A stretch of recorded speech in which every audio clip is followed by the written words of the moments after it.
Go ahead and get started. First of all, I want to say thanks for attending tonight. I want to thank Trinidad State College for allowing us to use the primary room. The forum tonight is a time with our constituents in our regular meetings during our petitions and communications.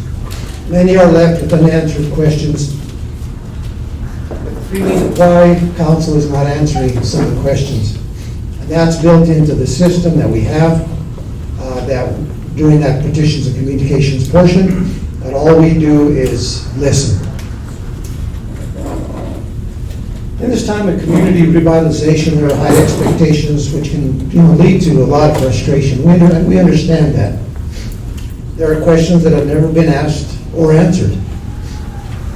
Tonight we are here to answer those questions, those that you have. As we go through this process, remember, myself, City Council, and staff, we are also constituents. We live here. I was a constituent before I was a mayor, and a constituent now will continue after my tenure is up. All questions that you have will be directed directly to me. We're going to have like a 3 or 4 minute time limit to ask the questions. Then we will answer them. I'll answer them. And I ask, this is really not a debate. This is just a question. There will be questions that will be asked, and there will be an answer. We have one staff member here tonight that is here to answer questions that maybe I cannot. That staff member will answer the question directly to me. If there is a redirect from the person answering the question, then come back to me in that direction, rather than you asking our staff member to answer the question. One thing I would ask is that you not criticize our staff or council, because remember, we are people. We make mistakes. We do the best job that we possibly can. One thing, if questions concerning ongoing litigation, pending litigation, or threats of litigation, quasi-judicial, and personnel will not be discussed. If someone asks, I will not answer. I or staff will answer the question. The questioner may not agree with the answer, but it will be honest and it will be correct. We, as a city, we make decisions according to federal, state law, our charter, and the ordinances that we have. If anyone begins to go outside of these guidelines, they will be asked to sit down, or if they continue, they will be escorted from the room. We do have security here. If disruptions occur or continue, I will terminate the forum immediately. But remember that if this occurs, you will be depriving others from asking and getting the questions to their answers to their questions. So please be thoughtful when you're asking your questions. With these guidelines, I don't want to sound adversarial, but if we are to have a constructive and productive forum, please follow these guidelines. So let's go ahead and get started. I just want to get started so that we can begin a good conversation. And actually, what I'm going to do is I'm going to start with a couple of questions that I received in the last couple of days by email. Okay. There was a question concerning striping of downtown. We know that striping is an issue right now. It's been in the paper the last couple of days. We have not striped the streets since 2020. So we do need to get those streets striped properly. We wish we could have done it earlier, but I think the budget that we have is around $200,000 approximately. So it's a pretty steep budget, and so we had to apply for a grant for that particular project. So that is out for bid right now, and once we get that bid, it will be assigned, and then we will award that contract to whoever that striping company will be. And then they will begin the process. I don't know exactly when that will be, but hopefully within probably the next 30 to 60 days, hopefully. So that's about right. The other question that I received was on First Street. And I know that everybody here is concerned about what's happening on First Street.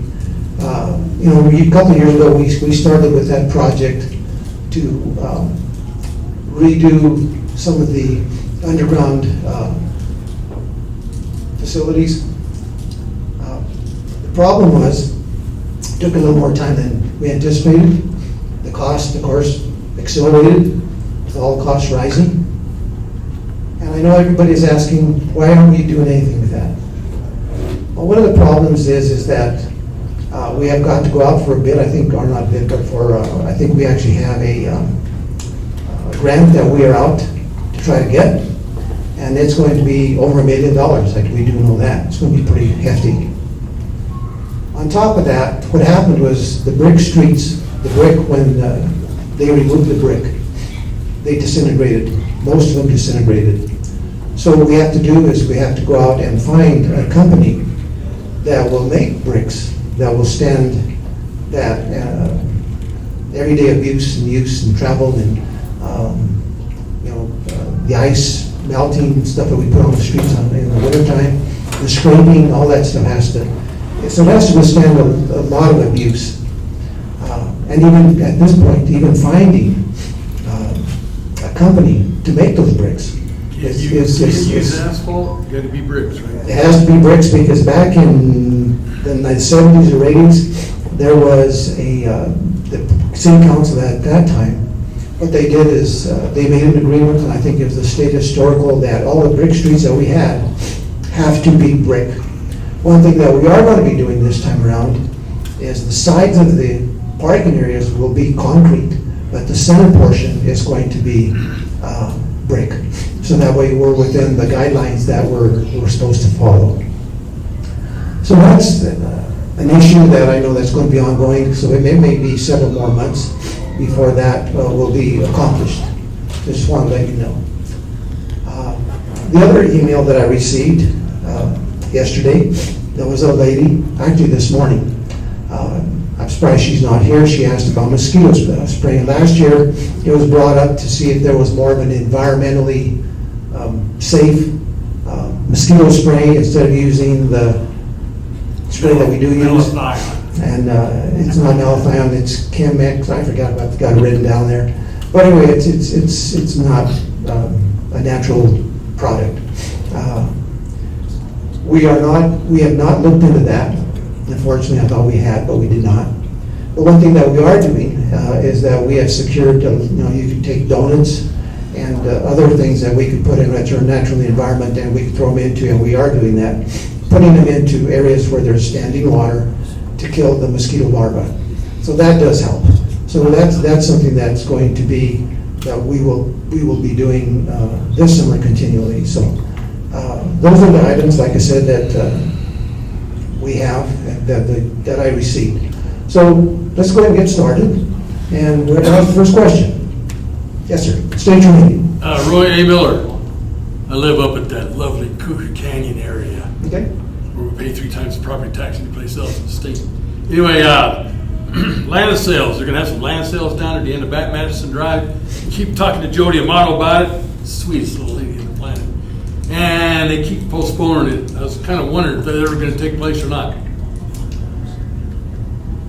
That I can't really answer to, because that's probably the county that has the... It's within the city limits. It's within the city limits. You guys put that big P around it back in 2008. But because of the way the property is, the county, if they're going to take any of that property, it's got to be the county that does it. They've done that already with some of the properties out. They did that, I think, last year.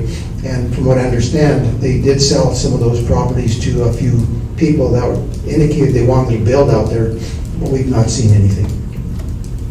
So they're not going to auction it off after all, or I don't know? That is such a quagmire, really. I mean, it is. Yeah, the hotel's been abandoned since 2008. They ran out of... Let me give you a little history on, not a history on that, but so far, in the last few years, I think we hired an attorney, and we think we've spent $30,000 to $40,000 on that attorney to begin to unravel it. What has happened, though, is that we looked at another attorney last year. And that attorney said that if we were to get and completely unravel the entire mess, we would be looking to have to expend about $200,000 just for unraveling the entire thing. You have a. The problem there is that if we expended that kind of money, two issues. One is that we would have to have, I'd like to have, a developer to guarantee to come and say, if we unravel this mess, that they will build it. The other problem is if we went in and we expended that $200,000 and nothing happened, U.S. constituents would question, why didn't you use that money for something else that we knew was going to make a difference? Well, the hotel's beyond redemption. It is. So you could probably hire a contractor just to take the wood down and, have the wood and, clean up the mess. There's some stuff going on there behind the scenes that there's still some owners out there that still own that property. Invite all the fire departments in to have a big fire and a structural fire to put out. Okay. What's your next question? Barbecue. Okay, that parking area at Ruba Court used to be the welcome trailer back in the day. Okay, you go down Master Drive, you got Ruba Court, and there's this big old asphalt thing, okay? And everybody goes out there at night, dumps all their trash, or parking, condoms in the bushes, beer bottles, McDonald's trash. I talked to Mr. Valentine about it 6 months ago, but he was already in retirement mode, nothing happened. If I can put in an official work request to get something done, I'll do it. You got a format? Let me know. And I'll give you color digital photographs and all that. Anybody wants an inspection tour of that dump, let me know, I'll take you out there. 3 o'clock in the morning, they're spinning roadies around out there, and I'm within earshot of all that. It's a dumping ground. Okay. Well, we'll take into that into account and see. Well, I'll be more than happy to put in an official work request. That way, maybe something can get done. Okay. Is there a format you want it in? No, not necessarily. You could just write a letter directly to me, or you could write a letter to the city manager and state what your concerns are, and then we can try to follow up from there. All right, Okay. well, I'll put in an official letter because when I talked Does to anybody Valentine. else have questions? Yes, my name's Jana Remington, and I work as a volunteer at Books and More on commercial. Okay. And people come in and they talk about issues. And, we have a lot of retired people in this town. And we also have, and this kind of affects also tourists with families. And the two questions are, what can we do to provide better bathrooms, or open bathrooms even? Because a lot of people come in our store asking to use the bathroom, which we don't even have one, we have to share it with Toltec. And they have kids, when I go to work at 2 o'clock on Tuesday, I try the bathrooms, and most of the time they're locked. So that's one of my issues, is older people and families with kids, they can't just be going into restaurants and ordering meals every hour when they have to go. So that's one issue. And the other one is transportation, which includes parking, includes hopefully having some kind of a train shelter. Because one of the great things about Trinidad is we have this train coming through. I know that was really exciting to me when I was looking at Trinidad. But there's no way to get out of the weather or to sit down, and sometimes the train is 2-3 hours late. So those two issues mostly affect seniors, but also some of our tourists. As far as your first concern, those bathrooms, especially now during the summer, spring and summer, going into probably, I say even October, maybe even November, who knows. Those bathrooms should be open, because we do have the bathroom there across from Sister Blandina Park. There's the other one down at Chimino Park, which I know there's some concern with all of the vagrants that are down there. So that is an issue. But the one on Commercial Street should be open by that time. What hours should it be open? I would say it should be open at least by 8 o'clock in the morning. All right. At least, and open, maybe closed by. And now, depending on the wintertime or going into fall, it could vary, because as the daylight gets shorter, we might have to reduce that time. So that could be something we could, work with. Your second concern is about a shelter at the Amtrak station. I have been working since last year with CDOT and Amtrak. And I want to backtrack a little bit. Back in 2015, there was some money that had been allocated for a shelter down there. Unfortunately, I'm not going to name the entity, but they basically put the kibosh on it. Okay, it was not within the city. So last year in 2021, at that time I was part of the Southwest Chief Amtrak Commission, and I started talking to the people from Amtrak and CDOT. So to date, we have secured $350,000 for a warming shelter. As a matter of fact, I just got notice of it, I think just 1 or 2 weeks ago, that they're in the design main mode and they do want to get that built sometime this year. They were hoping to have it done last year, but the problem is by the time they put the design work and then they got between CDOT and Amtrak, between both the entities and their attorneys, you know how that works. It took longer than we thought it would take. But right now, they've allocated that $358,000 for a warming shelter. Okay. Now, will the homeless be able to use that in the wintertime, or? Well, that's something that we're going to talk about. I got to talk to them about it. I know that came to mind and how we control that. I don't Well, I've know. been in other cities, and what this one city had done, they actually had a area, an old park area, they actually let the homeless put their tents in and all that. They had the porta-john toilets, and they had a trash bin for them. It was kind of an organized sort of, because you're not going to get rid of homeless, they're everywhere, but it was the most organized homeless thing I ever seen. Other questions? Yes, Dan. Bill, you talked about the bricks and with the streets and striping. What about paving some of the city streets? I remember a couple of years ago there was $1.5 million allocated through the marijuana stuff to do some paving, but I don't think we've had a paving truck dump asphalt for No. 10 or 12 years here. No, one of the problems is, and that's really a major problem with our streets. What we've actually did a disservice to the community in a way. What we've done is anytime that we have paved, we've not gone in and gone down below the surface to the utilities, changed the utilities out. Right now, when you look at the cost of paving, it's like $1 million for a block or something like that. It's horrendous for the cost. The other problem is that if you look at the streets, all the streets in town, is that the asphalt is close to the surface, actually almost as high as the curb. So it has a problem for the water to be able to properly go down the street. It's going all over the streets instead. So in order to do it right, we have to go in and road and those streets. And then while we're doing that, what we'll have to do is find a grant so that we could dig up the utilities, replace those antiquated utilities that we have in Trinidad, and that would be gas, water. If there's any electrical lines underground, not very many in town, we have a few.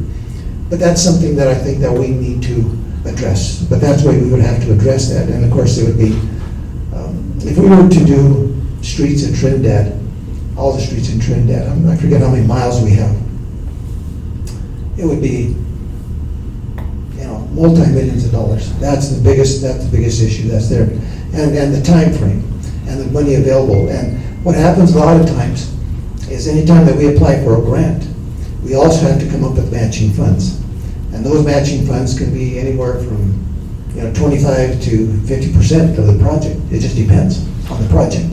So that's a major issue. So right now there's nothing in the plan, immediate plans for paving of a certain street.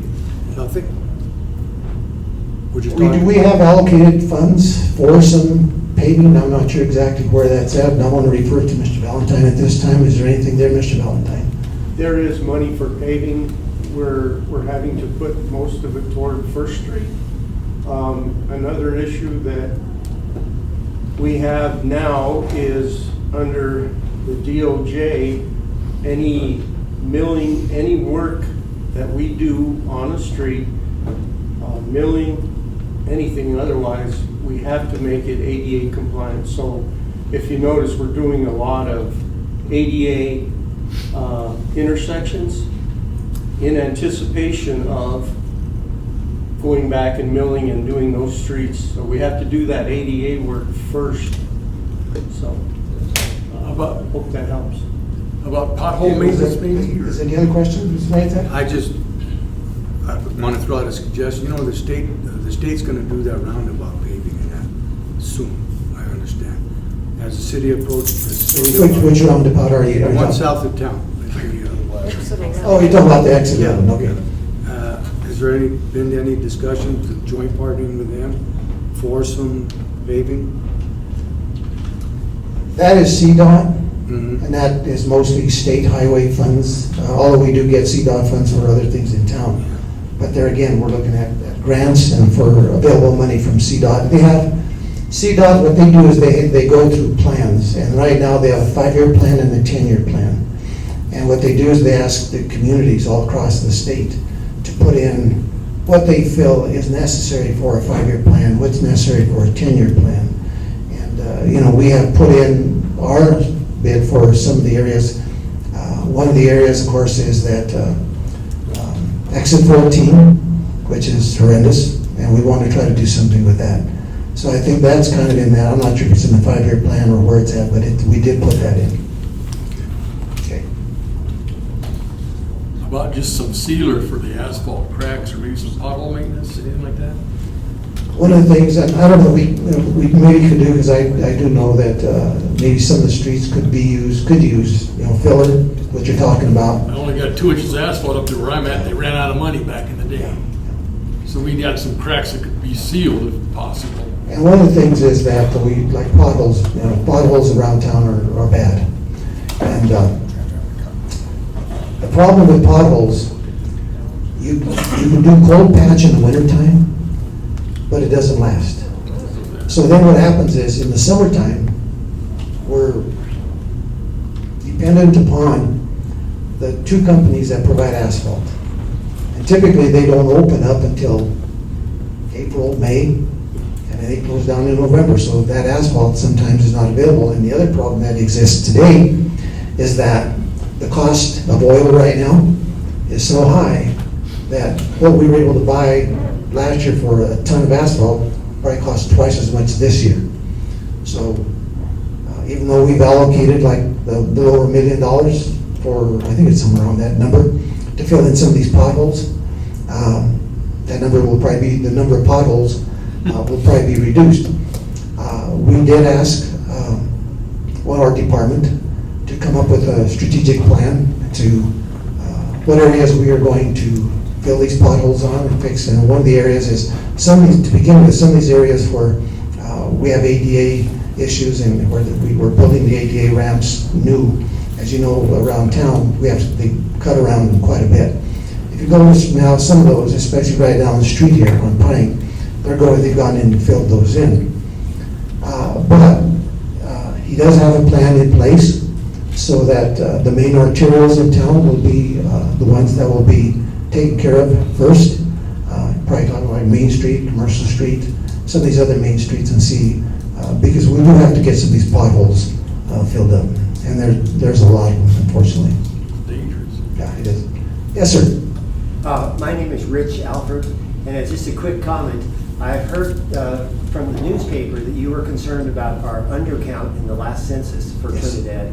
I'm a retired sociologist, and I was a census enumerator, and so I really know a lot about the topic. Okay. We had a huge undercount for Trinidad, Yeah. and it wasn't the fault of the Census Bureau. No. We would go back to the same addresses over and over again. I could visit as many as 8 times, and I wasn't the only enumerator Sure. to visit them. And they just wouldn't answer the door. And often you could hear a baby crying or a TV on, and people wouldn't answer the door. And there was a lot of anti-government feeling, and that's really the source of our undercount. I'd say we have one of the largest undercounts in the state. I think you're right. As a matter of fact, we had heard that it was like 46%. It was the undercount. And what's really sad about that is that that's where we get a lot of our federal money. So if I had a chance to talk to them, I'd tell them about all the money that they were costing the city and the state, but I never got a chance to talk to most people. And see, what it does, it compounds the issue. What it does is then we get people asking questions. Why aren't you doing this? Why can't you do that? Well, the problem is, this was your opportunity to help get money into this community. And you failed to do it. $3,700 a person per year, so $37,000 over a decade. So a family of four, that's $140,000 they're costing the city and state. What's interesting is that they showed that we're actually falling in numbers to our population. But if you look around the community, that's not the story. We are actually increasing in population. So with the increase in population, we need that additional funding so that we can do the projects for you people, for us. So that, and you're right, and that if that 26% number is correct, it's a lot of dollars that was left on the table. And unfortunately, you hear other communities are in the same boat. Maybe not as much as us, some maybe more than us, but it's true. I mean, you have ways of I'm sorry to butt in here on this particular topic, but there are ways. I mean, you know how many people live in the city of Trinidad and Los Angeles County because there are bills that are due for utilities and so on and so forth, and the county's map of who lives where and so on and so forth. So this is obviously a federal mandate that requires enumerators like Rich to go out there and count people individually, but you still know how many people live. We probably can get an approximation of what that number would be. Well, yeah, a pretty good approximation, I would say, but. And I'm just throwing this out there, but I think they showed that we had, was it 8,200, Rich? I think it was, somewhere around there, the population. I would say it's probably closer to probably 9,000, maybe even a little bit more than that. And here's the other interesting part of this is that we are getting so many people wanting to move to Trinidad. We see people, we talk to the realtors, and they're constantly talking to people that want to move here, that are coming to Trinidad to see where they could live. And there's things that they're asking for, certain things that we may not have right now. But I think there's an opportunity that we need to take advantage of. And there's ways that I think that we can do it. We can talk about that in a bit. Other questions? Rhonda, I think you had a question. Actually, that was my question, because I do get questions from prospective businesses from time to time about what do we think the population of Trinidad is, and I really don't have an answer. Okay. Okay, someone else raise their hands. Go ahead. Okay. I had a whole list here, but That's I'm fine. not going to go. We're here to answer those questions. I'm glad you're here. Okay, they're not questions so much as comments, I suppose, but I wanted to say thank you for having this forum, this opportunity.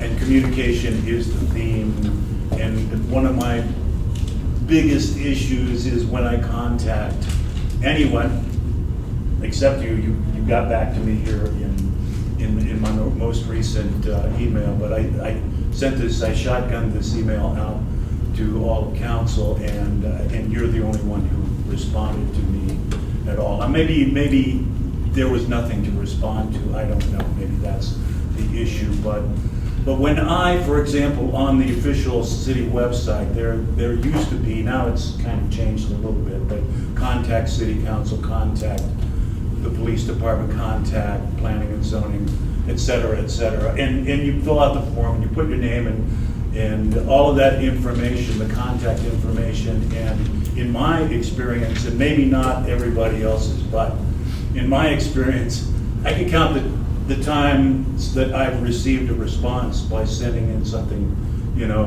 maybe once, one finger out of 10 here. And I don't know, you send it off, and it's a similar thing with the police department on Crime Watch. You send it off, and it goes into the ether, and you never hear anything back. So communication, I know Pat Hallett is big on communication, and so on and so forth, but that is my biggest issue right now is that I don't even know if I'm being heard, and that's being ignored is like the worst possible thing. It's like you don't even exist. So that's what really chaps me about it. It's not that you're not addressing my issues. It's just, you're not even responding. And, you know, I really agree with you, and myself, you know, with other things that I try to contact companies, and they don't get back to you. It is frustrating. And I will say this, is that, you know, I think you have my phone number, you have my email address. Anytime you send me something, I will respond to you. And the other thing is we are currently working on our website, to update our website. The other issue that it does not show, I think in our newspaper, years ago, all of council, our names were on there with also a contact phone number. It's easy as far as getting our email address. You can call City Hall. But as far as phone numbers, we've asked when they redo this website that they do put our names, put our contact information, so that when you reach out to us, that we can respond. So one other thing in terms of that communication thing, when I call City Hall, for example, and want to talk to somebody, maybe it's somebody in zoning or whatever, you never reach the person. All you get is the email, or I mean the voicemail. So you leave all your information on the voicemail, and then you wait. And it may be days, and it may be never, that somebody calls you back. And I have experience with this, and I've made notes about this. And once again, it's you reach out about something, and it's as though that's not even important enough for me to respond to you about. So all I would ask is you send something back to me that says, got it. Okay. Got it, and we're looking into it. And I'm a happy camper. Okay, we'll pass that on to see if we can change Yeah, that. please. Okay. Any other questions? Hey, sir, I'm sorry, I didn't catch your name. Oh, Thomas Lang. Tom Lane. Yeah, couldn't help notice out there by the fairgrounds, they poured about $200,000 worth of cement sidewalks. I realize maybe once a year they got the county fair, and I mean, there's something out there at the fairgrounds that might use those sidewalks. But I was kind of wondering if we're putting those sidewalks in. I can think of a lot of other places in Trinidad that could use some sidewalks besides that road that goes to the dump by the fairgrounds. That portion is actually outside of the city limits. That is county, as a matter of fact. County paid for those sidewalks? Yes. Amazing. Yeah, as a matter of fact, they put that out for bid earlier, I'm not sure when. but It's they were gotta be talking- at least $200,000 worth of But yeah, cement. that's the county commissioners that appropriated those funds to do those sidewalks. What a waste of money. I was asked to ask this question by a friend of mine. I don't live in the city, but she said that her neighbor has like 5 or 6 abandoned cars on the road, on the street. And I wonder do we have a city rule that you can only leave a car that doesn't work for a certain period of time? Yes, as a matter of fact, that just came before us. There is an ordinance in place, and we actually stiffened it up. I'm not sure if it was this time or the time before, the meeting before. But we've had a work session on it, and we did codify that ordinance a little bit more, where after 48 hours, this is commercial vehicles, but there's also an ordinance in there for vehicles that if they're parked in a parking place on public property, on the street side, they can only be there for a certain amount of time. They have to move them after a certain number of hours. I can't remember what those number of hours are, but it's within a day or two, they have to move that.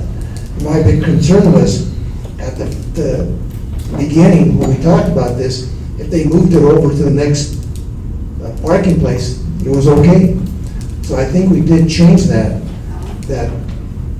our code enforcement is supposed to be watching that to make sure that it is completely off the street or in a proper parking place. Yeah, she told me they've been there 9 months or something. If you get us that. She's afraid to call the police because she thinks it's a drug house, and she's afraid of retribution. Why don't you have her get hold of me? Okay. I'll talk to her. All right. Okay? We got 3 total operations, J&M, M&M, and what else? City. Yes. Hi, my name's Colleen Schultz.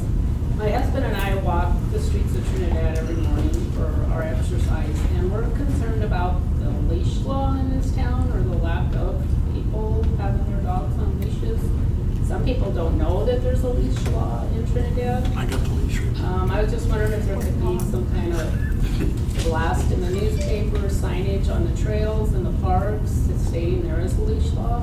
You know, you bring up a good point. Maybe that's something that we should do is maybe have some signs placed periodically, mostly around town where there's the leash law problem right there. Those dogs. I got his Leash leash. that dog, really, come on. But anyway,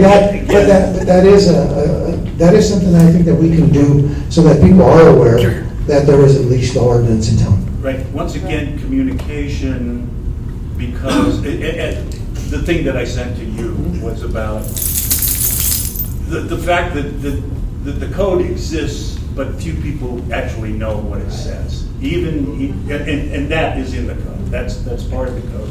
If you go there, chapter 16, fees and public morals, things about zoning, chapter 14 and so forth, and I am the nerd who goes there and if I've got an issue, I want to know what the code says. But the code's not the problem. What the problem is enforcement, and I understand it's complex, and we don't have enough officers, we don't have enough people to enforce these kinds of things. And yes, dogs are running loose in my neighborhood all the time. Once in a while, I'll call animal control, and they'll say if we can catch the dog, fine. If we can't do anything. If we go into the house where the action is, and I know this from firsthand experience, you can't do anything if they don't come to the door. The enforcement is... It's critical that we do have good enforcement. We do have 3 code enforcement officers right now. One of them concentrates on vehicles, the other 2 concentrate on other parts like weed control and graffiti and that type of stuff. Now, you said, and I heard you say this, why do we have a code if we don't enforce it? And I have had this ongoing thing with planning and zoning and with the building code guy. And because there's a guy operating what looks to me like a commercial business in a low-density residential neighborhood, which is my neighborhood, and it's about 2 blocks away from me. And he works on cars every single day. And he's got tons of cars out there, but the police have gone out there and he has gone out there, Ken. And the guy just tells him, I'm just working on my own cars. And they just leave it at that. So, yeah, they're not going to spend a whole lot of time in investigation, but what is the guy going to tell them if this is how he makes his living working on cars? And I don't care if somebody's in their house working on their computer virtually for a business, or they have their CPA or whatever. But when somebody's working on cars and those cars are running up and down the street, test driving, the other issue, of course, is the environmental issue. Is he following the regulations? Because he's unregulated, because he's not running a legitimate licensed business. So it's frustrating for me as a I'm a retired guy.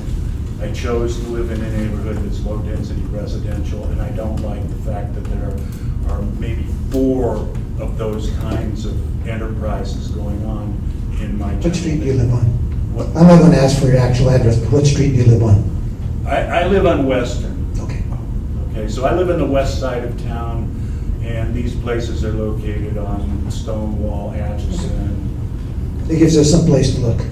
Okay.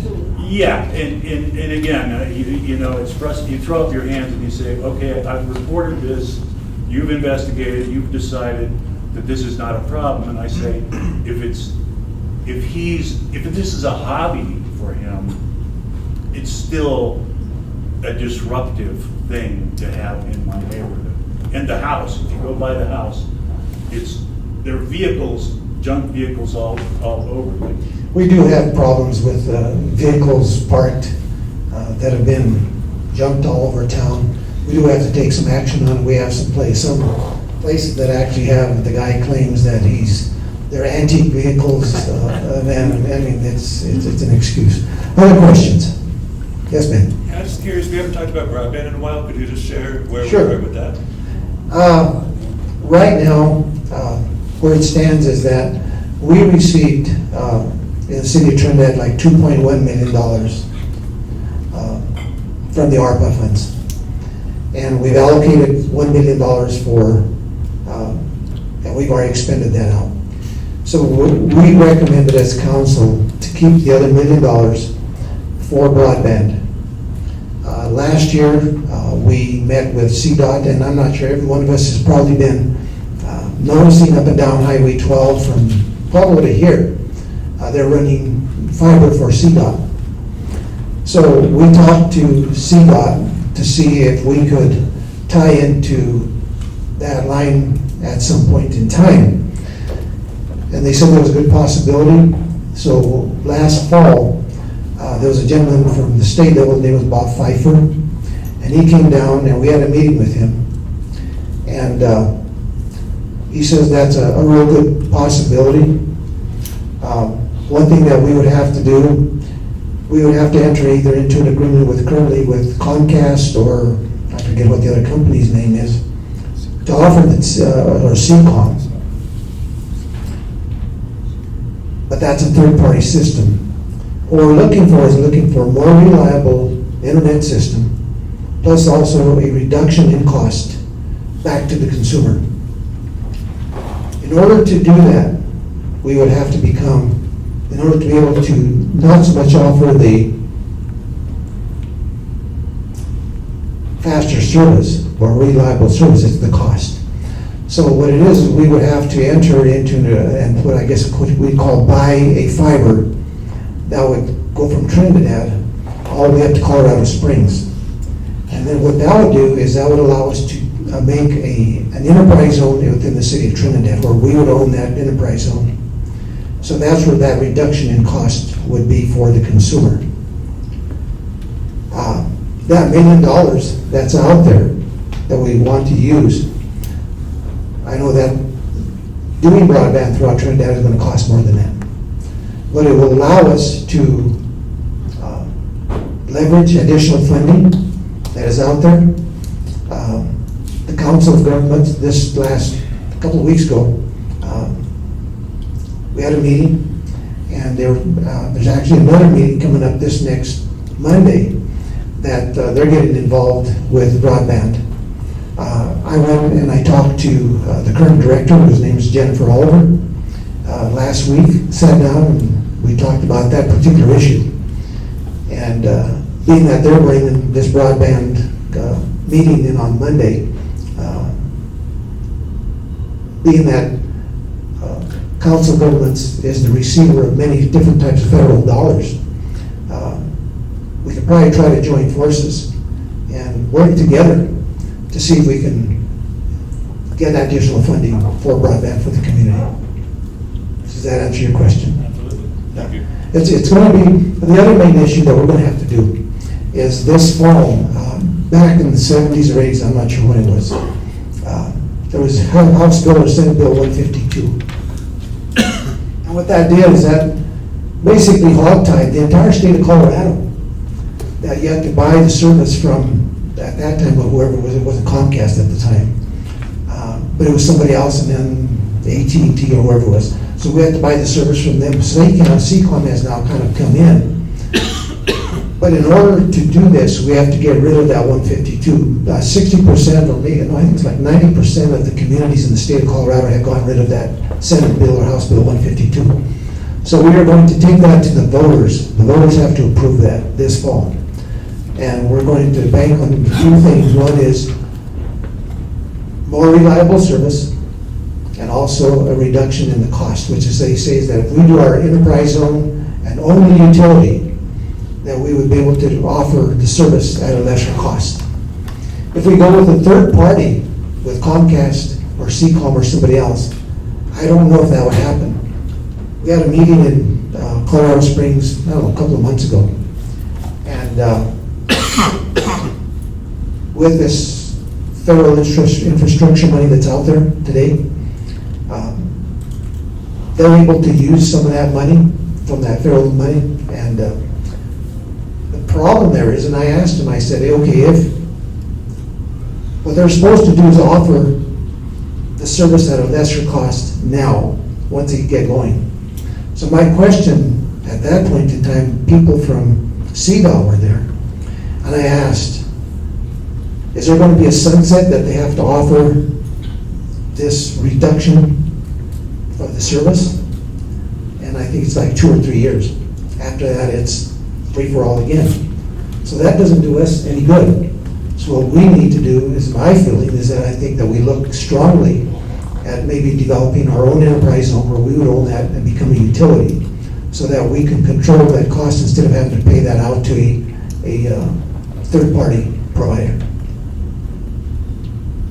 I know it's a wrong answer, but broadband, if we're going to increase our ability to attract either industry or people who want to move into Trinidad, broadband is the way we have to go. It's the way of the world today. I call it the cog in the wheel right now. Absolutely. So if you look at it right now, 1 in 6 people are currently working from home. That's throughout the entire country. They did a survey some time back, and I read this, and 60% of the people that were surveyed would prefer to work from home. So what does that tell you? That broadband is critical, it's essential, and it's more essential if we're going to attract businesses and maybe small industry into our city. Yes. Tom Schultz, I've asked this question to Mike and Karen, and even posed to Eli, but I'm a golfer. One of the city's most valuable properties is the golf course. About 10 years ago, somebody got buffaloed into buying that country club building. I'm not too sure how it worked or what board members are involved, but they bought it to run as a restaurant. It's ran as a restaurant at times, and now it's run as a dive bar. It's not a facility that anybody can be proud of. I was wondering if it's way on the back burner and the city just says, well, let the golf association sell beer and we'll be happy with that, or you think it's something you can be proud of? You're right, and I think that is something that, the golf course problem has arisen every now and then, every year or two it comes up, but if nothing has happened with that, we'll take a look at it and see what we have to do. Just putting it up for bid in the Chronicle News I can't see anything getting accomplished there. Do you have any recommendations? Put it up for sale. It's a nice property, I mean, it can be sold. If I can say Bought it, something you can about sell it, just like looking for a job. Because I'm on the Historic Preservation Council, that's one of the city landmarks that we're going to landmark soon. And so it is a very historic building. We're not about to sell it. Well, He's done the research. No, I've probably done more research. If you would go ahead and direct that question back to me, please. Yeah, just sit there and rot like everybody else wants. But yeah, you're right, it's a historical landmark, but we've struggled with trying to figure out what do we need to do to make that golf course what it should be and what it could be. But how much money has the city put into that golf course and recouped nothing from it? It's like paying your kid $100 to cut your grass. He's out of your hair for a while, he's gonna come back and want another $100. That's my thing. And I was on the golf course once, we'll say, a long time ago. I'd like to see something at least put up for bid, look, out of this area. Okay. I'm sure there's money somewhere. Or support the golf association where they can. What we need to do, maybe what we need to do is like what we did with Blind Lake. We struggled for years and years and years to find a good operator. Right now, we have the best operator up there that we've had that I can ever remember. We put a lot of money into that facility because the guy is willing to renovate it. He's done a lot of wonderful the restorations of the properties up there, and he's done a tremendous job. Been up there early before last year and then this year as well. And it's a gorgeous place. It's a terrific place, and I think it's something that we could be proud of. And I think that we can hopefully try to do something with the golf course as well. There's no kids that play golf. I don't know who's going to fill in the spots for when I leave or when anyone else is going. I don't even live here all year, so. I know you're. No, I appreciate it. Okay. I know it's a sore subject. Well, it's not, it's a sore subject, but it's a real subject. Yeah. Thank you, Tom. Any other questions? I just want to make a statement, and I know I'm a pest at times, because I'm trying to be what I think is a good citizen should be, and that is point out things from time to time from my particular perspective. But I have to say, I understand how complex running the city is. Anybody ever played the game The Sims, where you have to build a city and finance it and all of that sort of stuff? It's an exercise in frustration. But thank you. I want to say that to all of you, that I think you do a great job. And there are a lot of issues out there. There are more people who aren't here tonight who have complaints, and what you get is complaints. You get, somebody's got a problem. So I understand that you can't fix everything immediately. And all I try to do is push things in a direction, understanding that it's going to take maybe years for X, Y, or Z to happen. But I wanted to commend you all, because you've taken kind of a beating. I'm one of those guys who watches every meeting online, goes back and watches it again, fast forwards to the boring parts. Well, one of the things I just want to say, thank you for being here tonight. I want to thank everyone for being here tonight. And the one thing I really want to express upon you, I want to thank you because you've been very respectful. And I don't, we as council, myself in particular, I don't mind if people come and ask questions, if they're respectful. Like I always say, you're going to attract more bees with honey than vinegar. And if everybody would look at it that way, because after a while, we begin to sit back and say, there he is again, there she is again. And then that's really what happens. And unfortunately, it turns us off. And they, like I said earlier, we are constituents as well as you. Yes. Any other questions? Well, like I said, I was hoping that more people would be here tonight, but I want to thank you for showing up. And feel free to contact myself or any one of us through City Council, and we'll make sure that we get back to you when we, and I know I will, for sure. And if you call me, you want to meet with me, we'll set some time on. Okay? Give me your email. You want my email address? Yeah, I'll send you that request for that. It's PHIL. It's PHIL. RICO